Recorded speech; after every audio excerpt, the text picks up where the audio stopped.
Park Tae-jun's wife had been dead for 3 years. He'd scattered her ashes himself, watched the ocean swallow every trace. So when he saw Juliet Smith in that Atlanta playground with 4 children who had her face and his eyes, he realized someone had been playing a game far more twisted than he'd imagined. Stay with me, because the truth about those children will destroy everything you think you know about identity, death, and the person sleeping beside you. The funeral had been small, private, just Tae-jun and his father standing beside a cliff in Busan as the wind carried Juliet's ashes across the water. March 2020. The same month she'd supposedly died in a car accident on the highway outside Seoul. The same month Tae-jun had identified her burned body in the morgue, had signed papers confirming her death, had buried the only woman he'd ever loved. Except now she stood 40 meters away in Piedmont Park, very much alive, surrounded by 4 children who shouldn't exist. Tae-jun's vision blurred. His hand instinctively moved to his chest where his heart hammered against his ribs. This wasn't possible. He'd seen her body, touched her cold hand.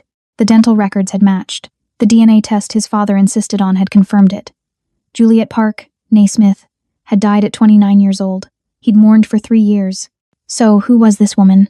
The children moved in formation around her, 3 boys and 1 girl, all approximately 4 years old. The oldest boy had Tae-jun's sharp chin and Juliet's warm brown skin. The girl possessed Juliet's intelligent eyes and Tae-jun's intense focus. The twins were perfect combinations of both parents, impossible mirrors reflecting a past that shouldn't exist. She looked exactly like Juliet. Same height, same way of moving with liquid grace, same natural hair pulled back in intricate braids, same small mole above her left collarbone that he'd kissed countless times. But Juliet was dead. The woman noticed him suddenly. Her entire body went rigid. Fear flashed across her face, followed by something worse than panic. Recognition. She knew him. She'd been expecting this moment. The children immediately tightened formation, the oldest boy stepping forward protectively. They'd been trained for threat response. Who trains 4-year-olds for tactical situations? The woman spoke quickly to the children. They nodded in unison, began moving toward the parking lot with practiced efficiency. She walked toward Tae-jun instead, her shoulders squared like someone preparing for battle. She stopped 3 meters away, close enough to speak, far enough to run. "You're not supposed to be in Atlanta," she said. That voice, Juliet's voice, the same low rasp that used to whisper his name in darkness. "You're dead," Tae-jun heard himself say. "I watched you die." Something flickered in her eyes. "I know what you think you saw, but Tae-jun, I need you to listen very carefully. Those children," she gestured toward the parking lot where 4 small figures waited in a car, "are in danger. You being here puts them in more danger. You need to leave Atlanta, tonight. Forget you saw me." "Forget?" The word came out strangled. "You're alive. You've been alive for 3 years while I—" His voice broke. "While I grieved you. While I wanted to die every single day because you were gone." Her face crumbled for just a moment, showing pain beneath the mask. "I'm sorry. I'm so sorry. But you can't be here. He'll know. He'll figure it out. And if he realizes I'm alive, if he understands what those children are—" She stopped, seemed to reconsider her words. "Just leave, please." "Who's he?" Tae-jun demanded. "Who are you afraid of?" "Everyone," she whispered. "I'm afraid of everyone, including you." That hit like a physical blow. "Me? You think I'd hurt you?" "I think you'd choose loyalty over truth," she said. "I think when your father asks questions, you'd answer them. And I think those answers would get my children killed." His father. This was about his father. "What does Park Jin-woo have to do with any of this?" "Everything," she said. "He has everything to do with it. He's the reason I'm dead. He's the reason those children exist. He's the reason you're standing here thinking you've seen a ghost." She glanced over her shoulder at the car, at 4 small faces pressed against the window. "I have to go. If you ever loved me, Tae-jun, you'll forget this happened. You'll go back to Seoul. You'll let me stay dead." "Those children," he said. "They look like us. Like both of us. How is that possible if you've been dead for 3 years?" Juliet's eyes filled with tears. "Because I died the day I gave birth to them. The woman who loved you, who trusted your father, who believed family meant something, she died. What's left is just a mother trying to keep her children alive." She turned to walk away. Tae-jun grabbed her wrist. The contact was electric, undeniable. This was her, flesh and blood, alive. "Tell me the truth," he said. "All of it." She looked at his hand on her wrist, then met his eyes. "The truth will make you choose between your father and me. And Taejun, I already know which one you'll pick. She pulled free and walked away, leaving him standing alone in the park with a truth that shattered 3 years of grief and a question that had no safe answer. Taejun didn't leave Atlanta. Instead, he sat in his hotel room staring at his phone, at the contact labeled Father, and felt something he'd never experienced before. Doubt. His entire life, Park Jin-woo had been absolute, infallible. The man who built empires from nothing, who commanded loyalty through fear and respect in equal measure. The man who'd held Taejun while he sobbed over Juliet's death, who'd paid for the funeral, who'd helped him scatter her ashes. Had all of that been performance? Had his father looked him in the eye while knowing Juliet was alive? The burner phone he'd bought rang at midnight. Unknown number.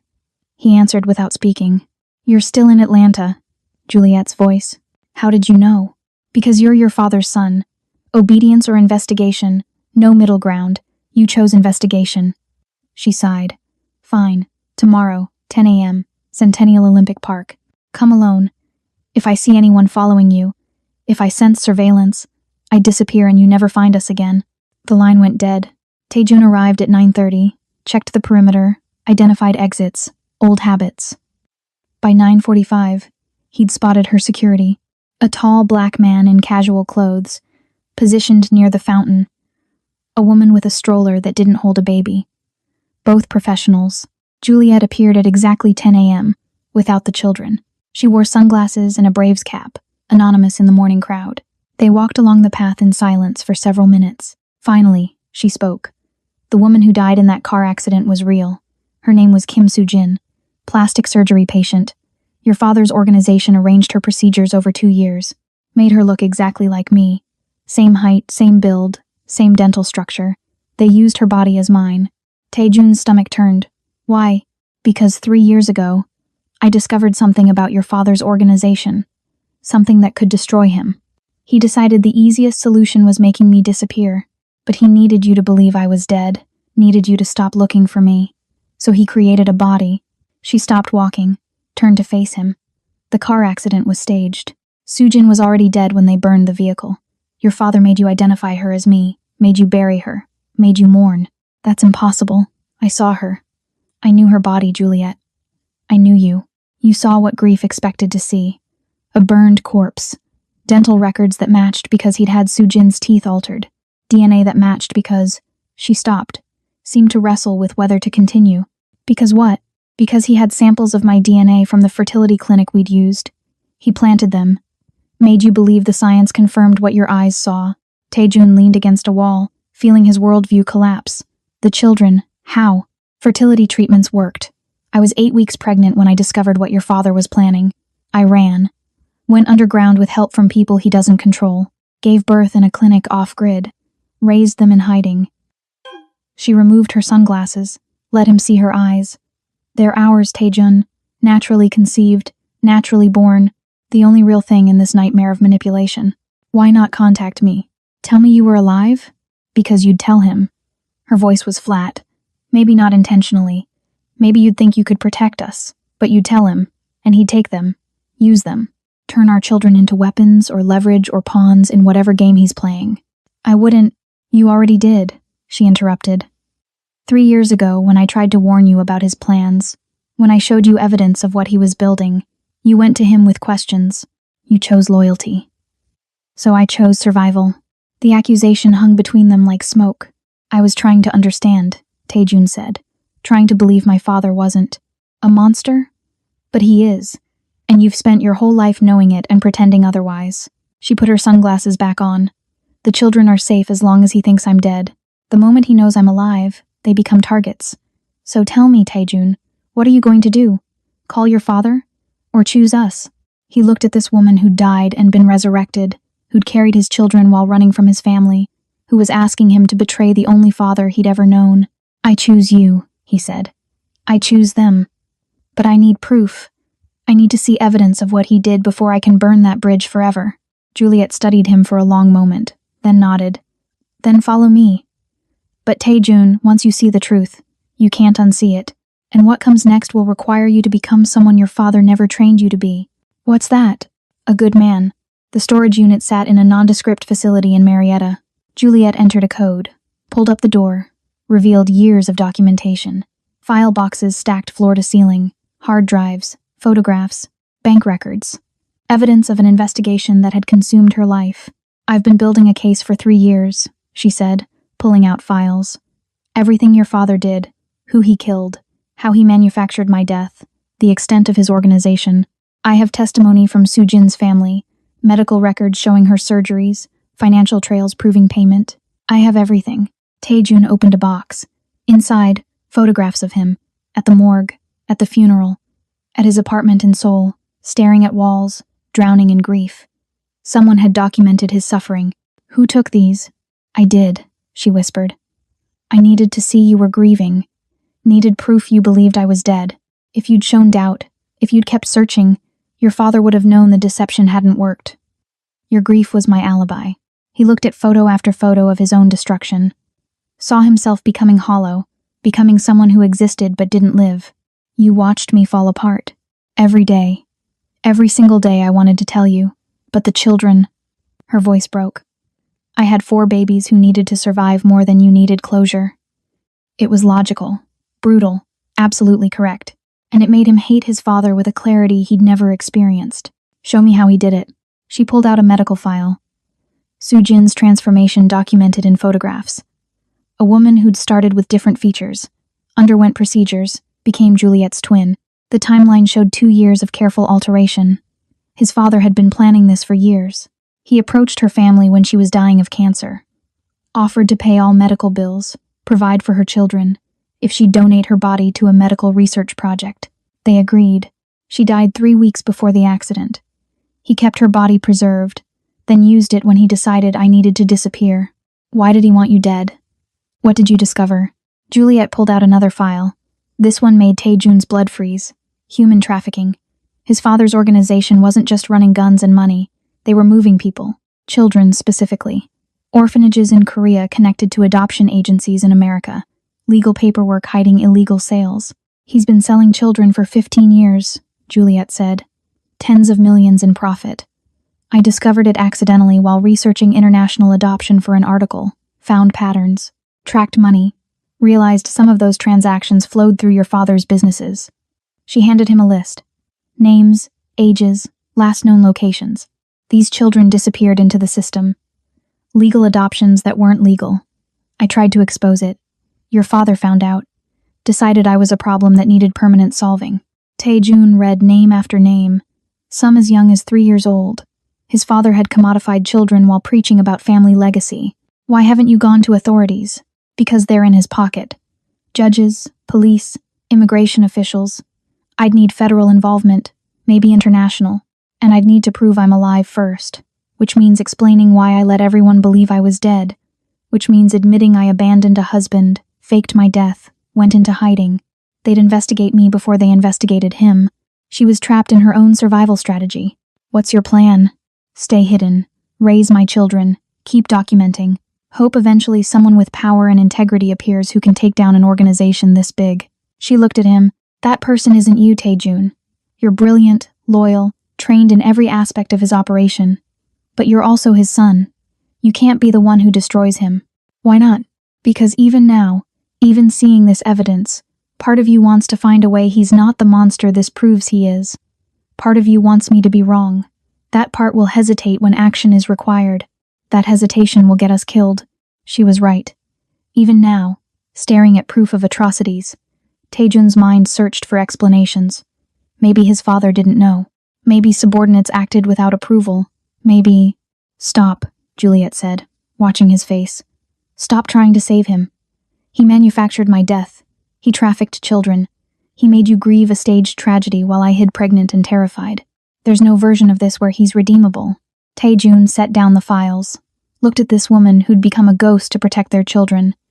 "Then help me become the person who can destroy him. Teach me to choose right over loyalty.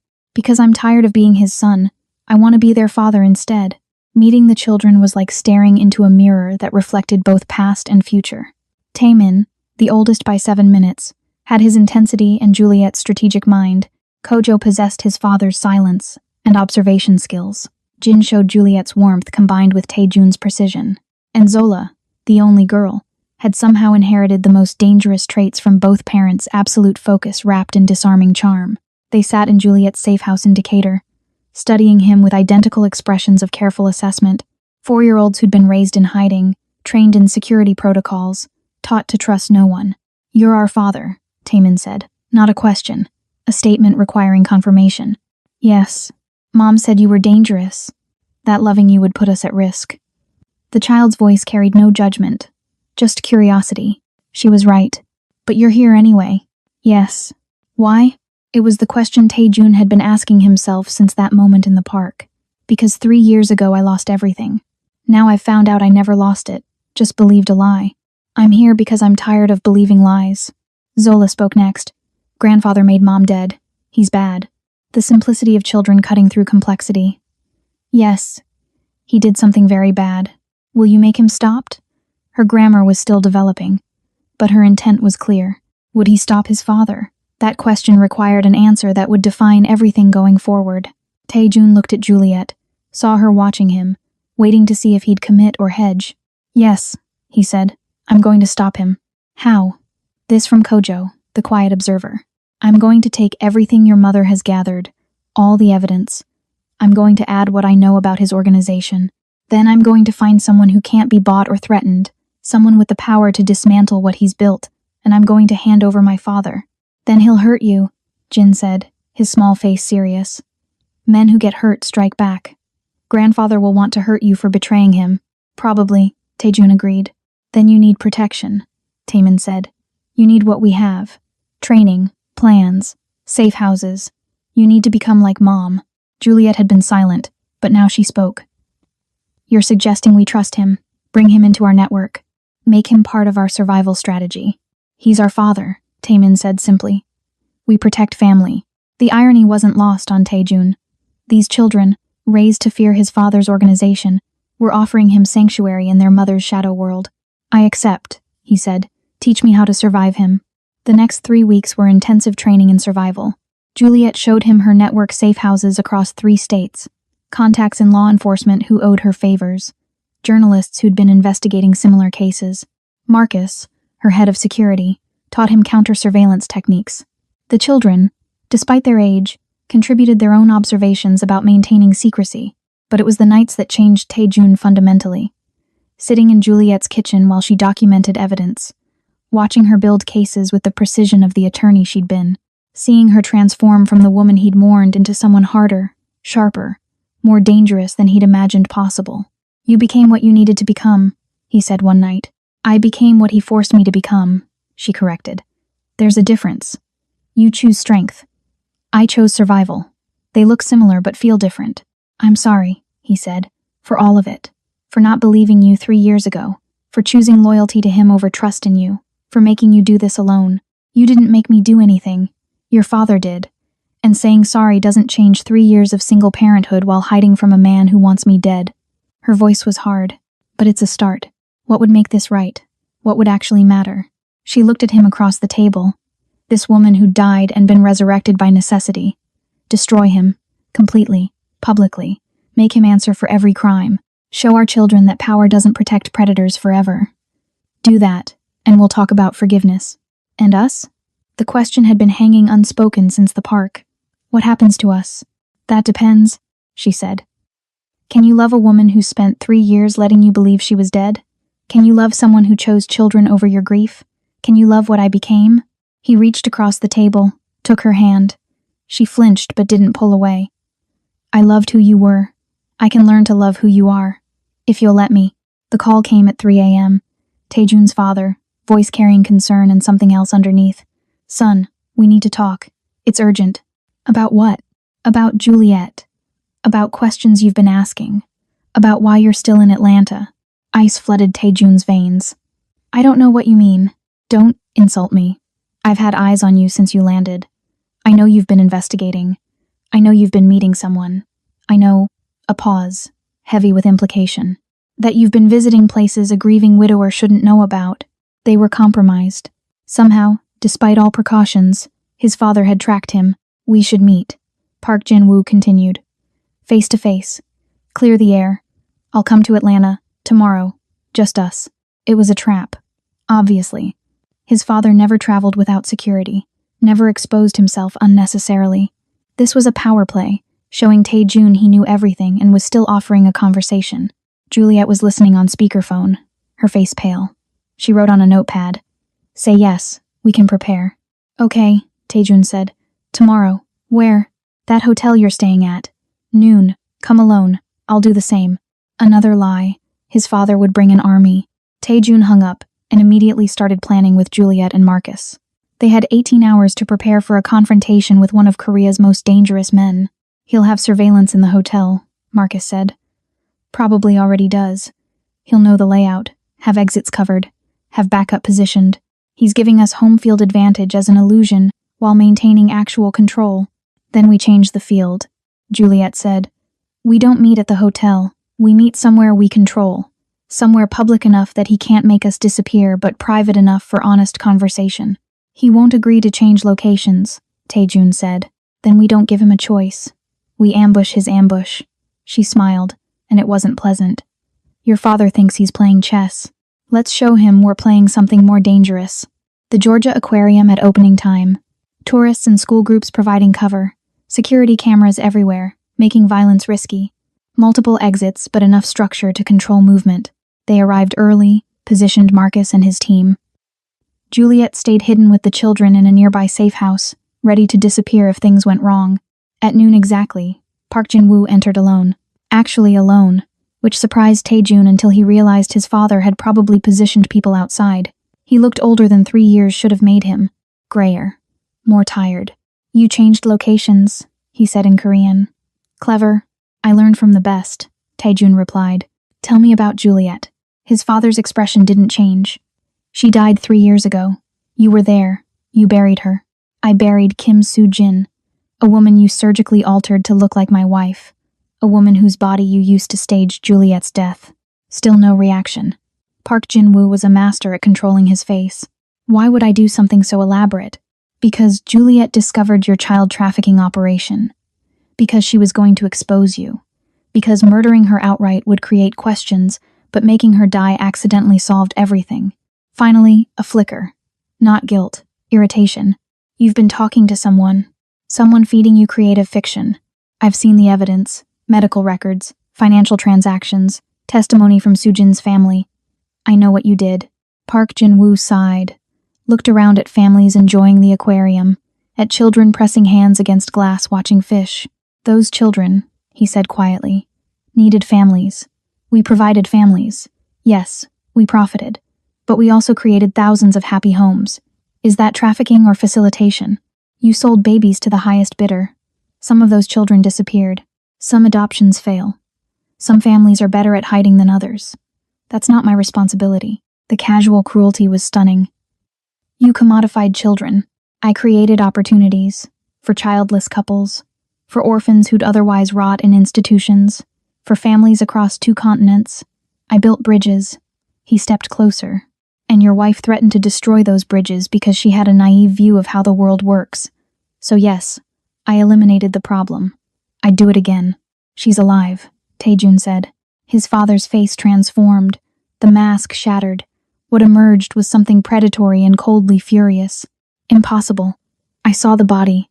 You saw the body. You saw Soo-jin. Juliet has been alive and hiding for 3 years. And now I know everything you did. I have evidence. I have testimony. I have enough to bury you." Park Jin-woo's eyes narrowed. "Then you also have enough to bury yourself. You're complicit in everything I've built. Your name is on documents. Your hands are dirty. You destroy me. You destroy your own future. I'm willing to burn for this," Tae-jun said. "The question is, are you?" Park Jin-woo was quiet for a long moment, watching tropical fish circle their tank.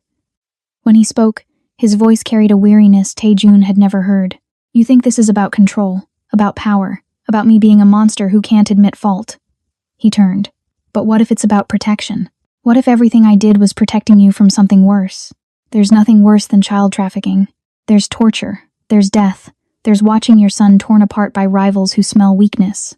His father moved closer. 3 years ago, the Wong family from Hong Kong decided our territories were negotiable. They wanted Seoul.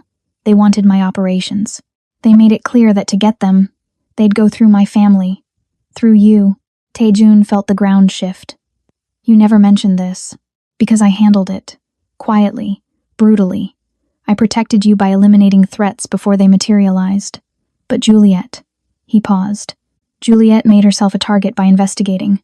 She drew attention I couldn't control. If the Wongs knew she was building evidence, if they understood she could collapse my organization, they'd have taken her, used her, extracted every piece of information through methods that would have destroyed her mind before they killed her body. So you killed her first. I saved her, his father said. From something worse than death. I gave her a clean exit. Staged accident, quick cremation, finished. The Wongs lost interest. You moved on. She got to keep living, somewhere, without constantly looking over her shoulder for men who specialize in creative violence. Except she's been looking over her shoulder anyway. Because of you. Because she didn't trust me to protect her. Park Jin-woo's voice hardened. I gave her an out. Paid her enough money to disappear comfortably. All she had to do was stay dead. Instead, she's been building cases, gathering evidence, making herself exactly the threat I tried to neutralize. Taejun processed this. You're saying you faked her death to save her. I'm saying I removed her from a situation that would have ended in her torture and murder. Yes, I used Sujin's body. Yes, I lied to you. But the alternative was letting the Wongs get their hands on her. Tell me, son, would you have preferred that? It was manipulation. It had to be. His father excelled at reframing atrocities as necessary sacrifices. The child trafficking has been shut down for 18 months, his father interrupted. When Juliet started investigating, I realized how exposed we were. I dismantled the operation, transferred children to legitimate agencies, cleaned the money trails. I used her investigation as motivation to exit a business that had become too risky. She should be thanking me. You sold babies. I facilitated adoptions with financial incentives. In a perfect world, that would be unnecessary. We don't live in a perfect world. We live in one where orphanages overflow and childless couples are desperate. I connected supply with demand. Was it ethical? Debatable. Was it evil? That depends on your perspective.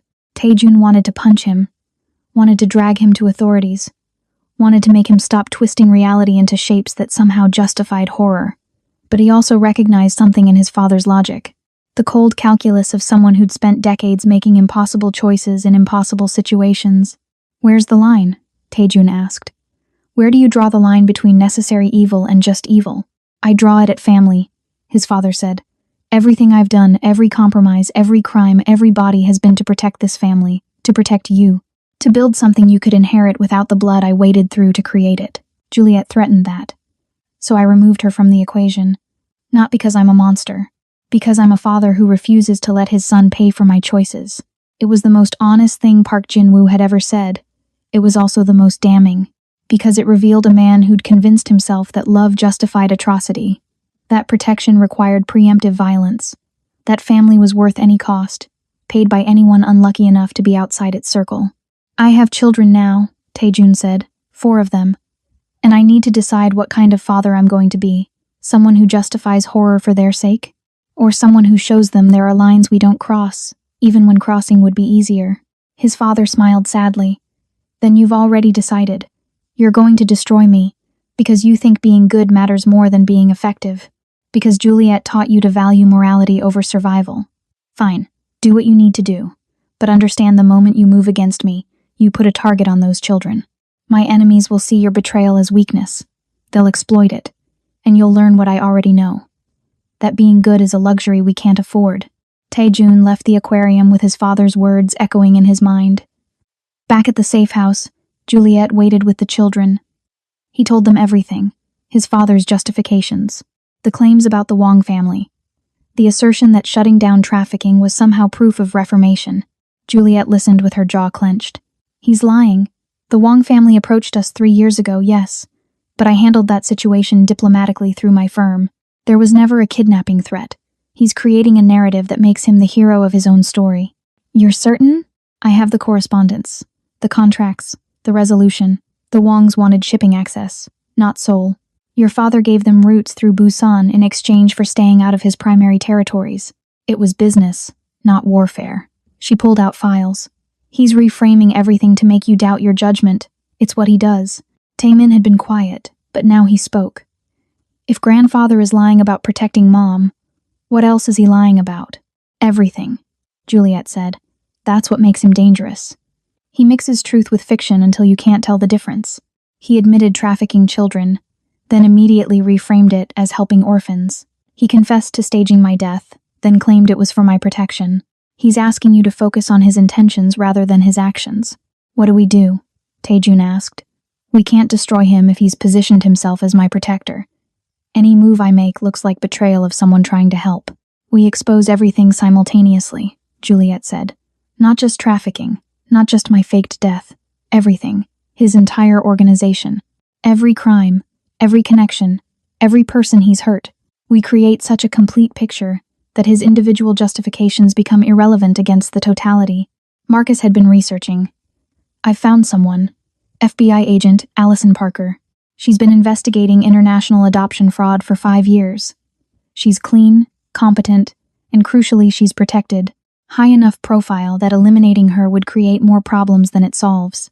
Will she believe us? Taejun asked. She'll believe the evidence, Marcus said. And we have enough to fill a warehouse. She'll investigate, and what she finds will lead to more. Your father's organization is like a hydra. Cut off one head, you find others. Parker can start cutting. But there was a problem. Taejun's phone buzzed. A text from his father. Your children are beautiful. Taemin has your eyes. Zola your mother's smile. I look forward to knowing them properly. Lunch tomorrow? Let's discuss their future. Ice flooded through the room. Park Jin-woo knew about the children. Not just suspected. Knew. Had been watching them. How? Juliet's voice was deadly calm. I was careful. We all were, Taemin answered. I posted a picture on a private Instagram account 3 days ago. Just us playing. I used hashtags. I thought, his small voice broke. I thought it was private. No one blamed him. He was 4 years old. But the mistake had revealed everything. What does he want? Juliet asked. To meet them. To bring them into his world. To make them part of his legacy. Taejun looked at his father's message. The threat was implicit. Play along, or the children become targets for his enemies. Resist, and they become leverage. We accelerate everything, Marcus said. We get Parker here tomorrow. We hand over evidence. We put your father under federal investigation before he can move. He'll disappear, Taejun said. The moment he smells law enforcement, he'll vanish. He has resources in 12 countries. Then we make him stay, Juliet said. We give him something he wants more than escape. What could he possibly want that much? Redemption, she said. Or what looks like it. We offer him a deal. He testifies against his organization. He exposes the people above and below him. He becomes the man who brought down a trafficking network instead of the man who ran it. In exchange, reduced charges, witness protection for him, safety for us. You want me to offer my father a way out? I want you to offer him a story he can tell himself. The story where he's still a hero who made hard choices. That's all he's ever wanted to believe he's good despite everything. We give him that belief. He gives us everyone else. It was brilliant. Cruel. Exactly what Park Jin-woo would do in their position. He'll see through it, Taejun said. Eventually, Juliet agreed. But by then he'll be committed. He'll have testified. He'll have burned bridges with people who could hurt our children.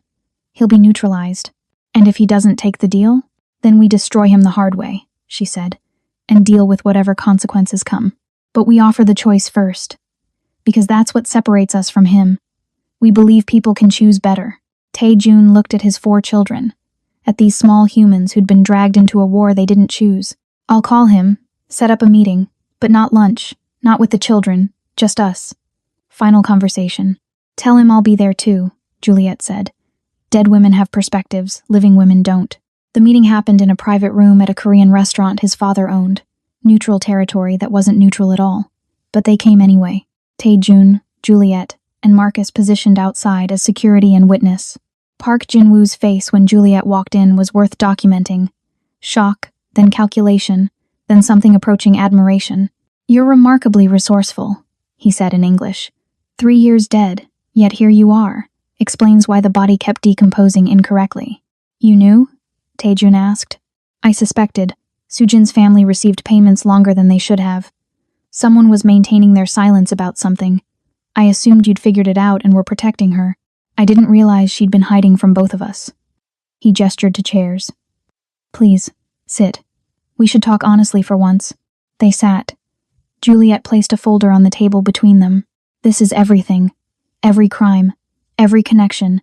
Every piece of evidence needed to dismantle your organization and send you to prison for life. It's currently in multiple locations.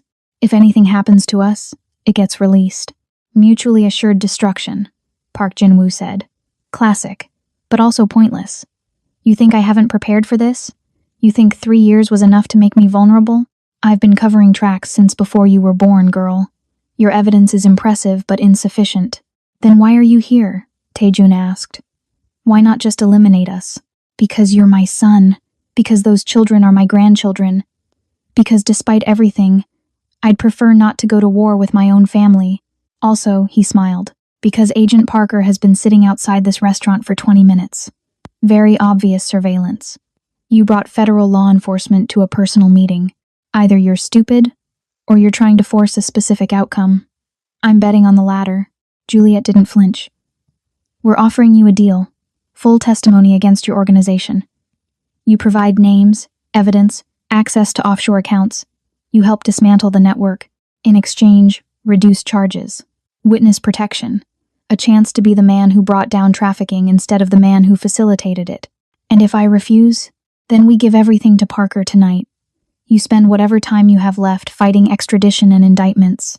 Your grandchildren grow up knowing their grandfather died in prison. Your legacy becomes a cautionary tale. You become exactly what you've spent your life trying not to be forgotten, except as an example of what not to do. Park Jin-woo was quiet for a long time. Then he laughed, and it was genuine. You're offering me redemption. A narrative where I'm complicated instead of evil, where I made mistakes but corrected them, where my final act is heroism that partially erases decades of crime. Yes, Juliet said. That's insulting, he said. And brilliant. And exactly what I'd do in your position. You understand I'm not actually redeemable? That testifying against people I've worked with for 30 years makes me a traitor, not a hero? That witness protection means giving up everything I built? We understand, Taejun said. But we also understand you're 65 years old. You have maybe 10 good years left. Do you want to spend them in prison fighting appeals? Or do you want to spend them being a grandfather? Someone those children can know without shame? Someone who did terrible things but tried to fix them before dying? You're asking me to choose family over empire. We're asking you to choose what matters more. The organization you built or the legacy you leave. Because you can't have both. Not anymore. We've made sure of that. Park Jin-woo looked at Taejun. Really looked at him. You've become someone I don't recognize. Someone who'd betray his father for a woman and children he barely knows. Someone who thinks morality matters more than survival. Your mother would be proud. I'm not sure if I am. I don't need your approval anymore, Taejun said. I need your answer. Are you taking the deal? His father stood, walked to the window, looked out at Atlanta streets. I've spent my entire life building something that would outlast me. Something that would make the Park name mean power. And you're asking me to destroy it, to become a cautionary tale instead of a legend. To trade everything for the possibility of being a grandfather to children who'll never fully trust me. Yes, Juliet said. That's exactly what we're asking. Choose them over empire. Choose family over power. Choose being remembered fondly by 4 children over being feared by thousands of strangers. Choose being someone better than you've been. Park Jin-woo turned back to them. If I say yes, if I testify, if I give you everything, you'll let me know them? The children? You'll give me a chance to be part of their lives? If you've earned it, Taejun said. If you've actually changed. If you prove you can put their well-being above your pride, then yes, you can be their grandfather. Then I'll do it, Park Jin-woo said. Not because your deal is appealing, but because you're right. I'm 65. I'm tired, and I'd like to die knowing my son doesn't hate me. Even if I probably deserve it. The testimony took 6 months. Park Jin-woo sat in federal facilities, surrounded by agents, revealing 30 years of secrets, names, locations, financial structures, connections throughout Asia and America. He exposed judges he'd bribed, police he'd bought, officials he'd compromised. Every revelation led to more investigations. The network he'd built over decades unraveled thread by thread. Agent Parker called it the most significant organized crime prosecution in 20 years. International warrants issued. Assets frozen. People who'd thought themselves untouchable suddenly facing extradition and trials.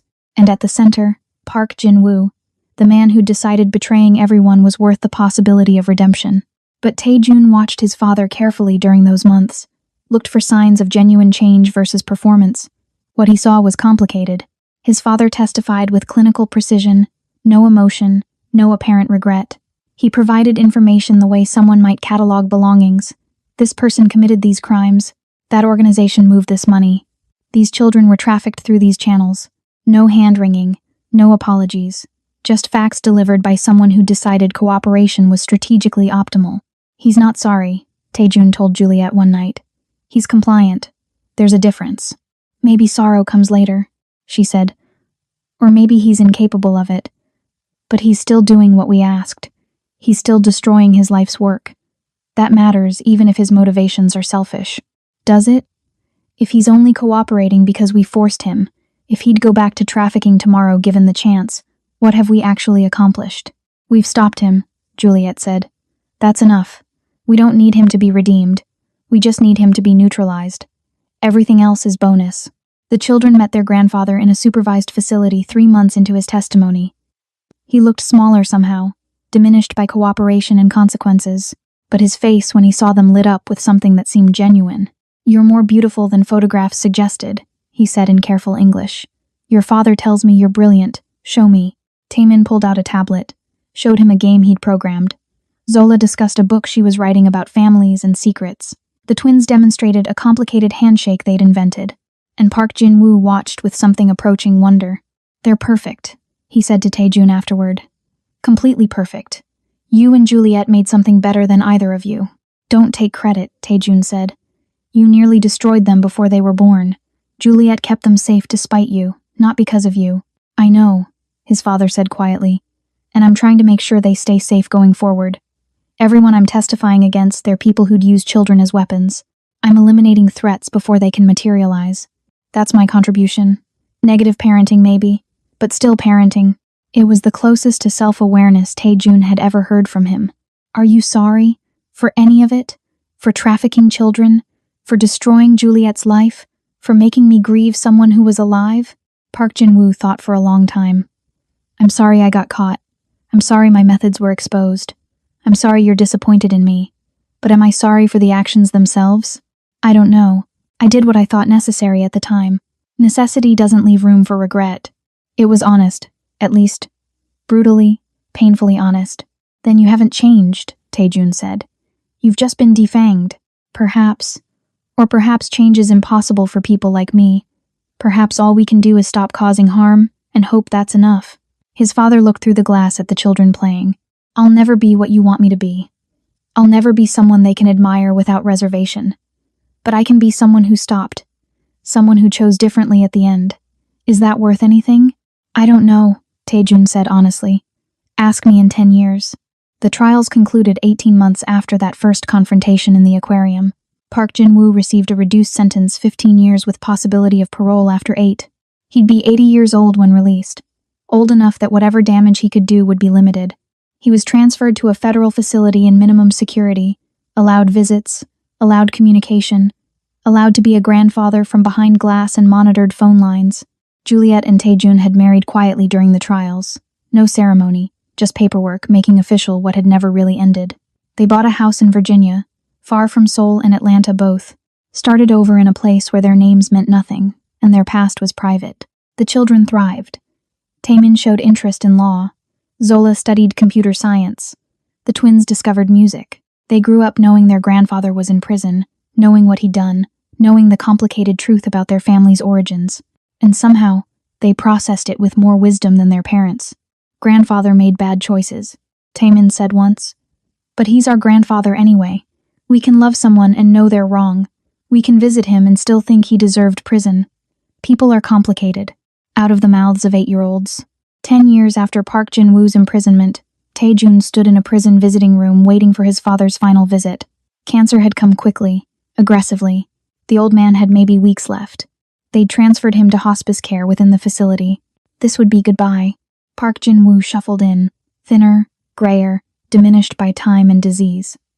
But his eyes were still sharp, still calculating, still seeing angles and opportunities others missed. You came, he said, sitting heavily. All of you. The children were here, now 14 years old, young adults, really, despite their age. They'd asked to come, insisted on saying goodbye to a grandfather they'd known primarily through glass and monitored conversations. We wanted to be here, Taemin said. Your family. Family shows up. Even for criminals? Park Jin-woo's smile was sad. Even for people who don't deserve forgiveness? Especially then, Zola said. That's what family means.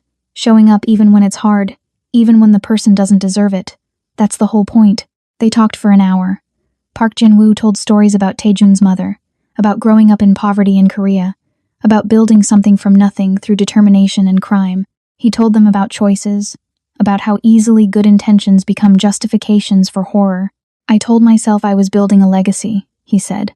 But legacy is what people remember after you're gone, and what people will remember about me is what I destroyed, not what I built. The children I trafficked, the lives I ruined, the son I failed. That's my legacy. Everything else is just noise. You also testified, Juliet said quietly. You helped bring down a network that was harming children. That matters too. Not enough to erase the harm, but it matters. Does it? Does stopping evil after participating in it make you good, or just less evil? I think it makes you human, Juliet said. Humans make terrible choices. What defines us is whether we keep making them or find a way to stop. You stopped. Late. Under pressure. For selfish reasons. But you stopped. That's something. Park Jin-woo looked at her. This woman he'd tried to kill who was now offering grace he didn't deserve. You should hate me. You'd be justified. Hate takes energy I'd rather spend on my children, she said. You're dying. You're no longer a threat. I can afford to forgive you. Not because you've earned it. Because I don't want to carry rage into whatever comes next. You're stronger than I ever was, he said. Than I ever could be. Taejun chose well. Taejun chose correctly, she corrected. Despite your best efforts to make him choose loyalty over love. Despite everything you did to keep us apart. Despite killing me and making him grieve, he still chose correctly. That's not about me being strong. That's about him being better than you raised him to be. Park Jin-woo turned to his son. I'm proud of you. I know that's worthless coming from me. I know my approval means nothing after everything I did, but I need you to know you became the man I should have been. You chose family over empire, chose love over power, chose to protect children instead of exploit them. You're everything I failed to be. Taejun felt tears he didn't know he had left. I learned what not to do by watching you. That's a kind of teaching. A terrible kind, but yes. His father reached across the table, took his hand. The touch was weak, trembling. Take care of them, those children. That woman. Be the father I wasn't. Build something that doesn't require blood and lies. Show them that our family can be more than what I made it. I will, Taejun promised. I am. Park Jin-woo looked at each of his grandchildren in turn. You four, you're my redemption. Not because of anything I did. Because despite everything I did, you exist. You're good. You're kind. You're strong. You prove that damage doesn't have to be hereditary. That we can break cycles if we're brave enough to try. We'll remember you, Kojo said. Not just the bad parts. All of it, the complicated truth. You were our grandfather. You did terrible things. You tried to fix them too late. You were human. That's what we'll tell our children someday. That you were complicated and flawed and human. That's more than I deserve, Park Jin-woo said. But I'll take it.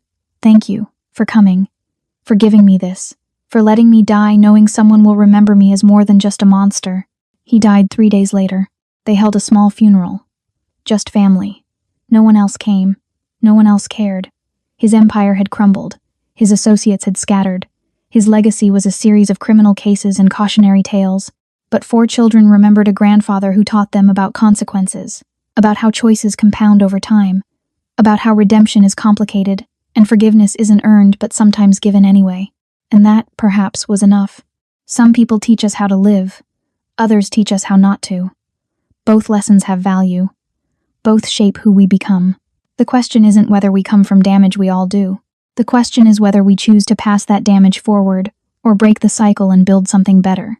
Thank you for experiencing this journey of complicated redemption, impossible forgiveness, and the families we build from broken pieces. This story pushed boundaries because real families are messy. Forgiveness is complicated. And sometimes the people who hurt us most are the ones we still love. If this story made you think about your own complicated family dynamics, about forgiveness you've given or withheld, about cycles you're trying to break. I want to hear from you. Share your thoughts. Tell me your stories. Let's have honest conversations about the gray areas where love and harm coexist. Your engagement helps me create stories that reflect real human complexity instead of easy answers. Until next time, remember, you get to decide what parts of your family legacy you carry forward and what parts you leave behind. That's your power. Use it wisely.